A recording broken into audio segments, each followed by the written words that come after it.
DFS from the car. There really isn't a good source of daily fantasy hockey information out on YouTube yet. I mean, you're kind of limited to just the Awesemo podcast guys, and they do pretty well, but you know, I kind of want to get my opinion out there. I've been writing fantasy hockey for 2 or 3 years now. We're in the positive quite a bit. I'd say my cash win rate's probably like 65 to 70%. GPPs, with 30% of the time we're hitting those. There's currently a new site out. It's called Super Draft. Super dope. Go check it out. What it is there's no salary anymore. They give you point multipliers. So if you have like an unknown guy who's starting, like say Kerfoot last game, since Tavares was out, Kerfoot got the start. His multiplier had not been updated. Then he goes and scores 2 goals at 1.8 times points, and you end up getting almost a 40-point night out of him. And you pretty much absolutely destroy the slate that way. So getting into tonight, it's a 4-game slate. It's pretty easy if you ask me. Bet with Vegas. Vegas knows what they're talking about a lot of the time. So my bets tonight are going to be on Dallas, Toronto, and the Vegas Golden Knights. You can game stack Columbus, Toronto, but you're taking a little bit of a risk there. Favorite plays. Shea Theodore, defensively, one of the top plays. He's going to be there every night. In transition, the guy's great.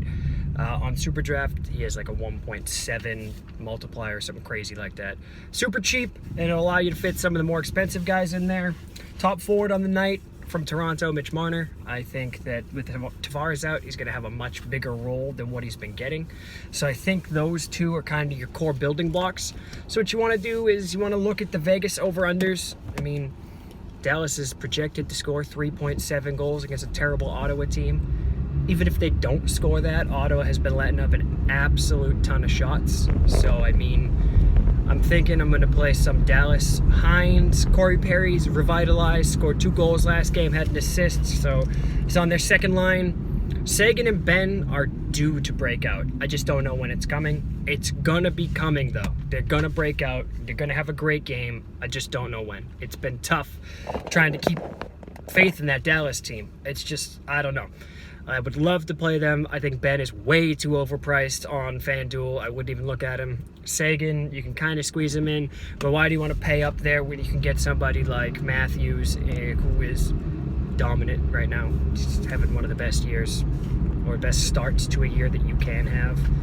Other plays, I think a Toronto-Columbus game stack is in play.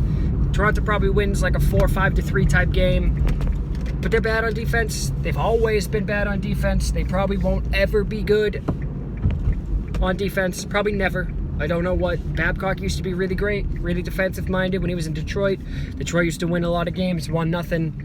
I don't know what the hell happened. I don't know if he's trying to cater to the fans and they just go crazy overs, but if you want some easy money, go to Bovada and bet the over on every Toronto game. You'll probably win like 75% of the year. You could even just bet team implied over and probably crush. So, yeah, a Columbus game stack, it's definitely in the cards. I mean, I'm not super sold on that, but I might hedge a bet with them. So my main plays are going to be Vegas Power Play 1, Toronto, who I think is going to be chalky. So I think Marner, Riley, and Matthews are probably going to be the most owned out of them because that's where most of the points come from.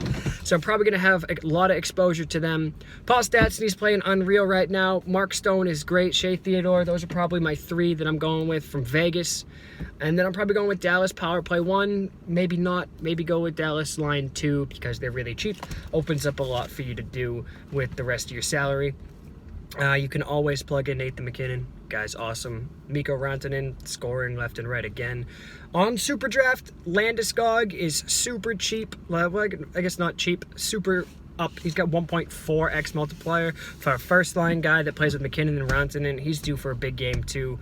So we'll keep an eye on that. Goalies. We have some backups playing. Could have been.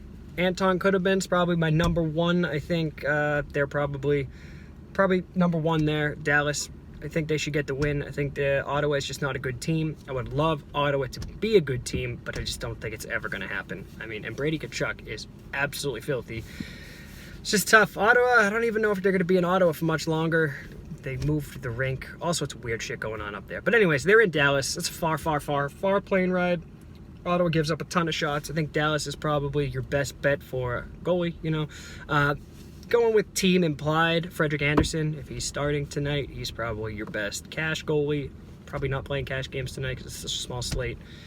So yeah, Dansk from Vegas.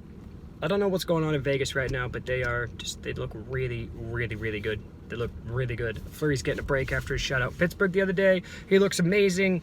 The guy is just a beast. Pittsburgh's a bunch of morons for letting him go. But yeah, so I think that's pretty much it for goalies. I mean, if you want to take a GPP shot, you could play the guy from Columbus, whoever's playing in there. I don't even know who it is right now. Their goaltending, I don't know, suspect, if you ask me.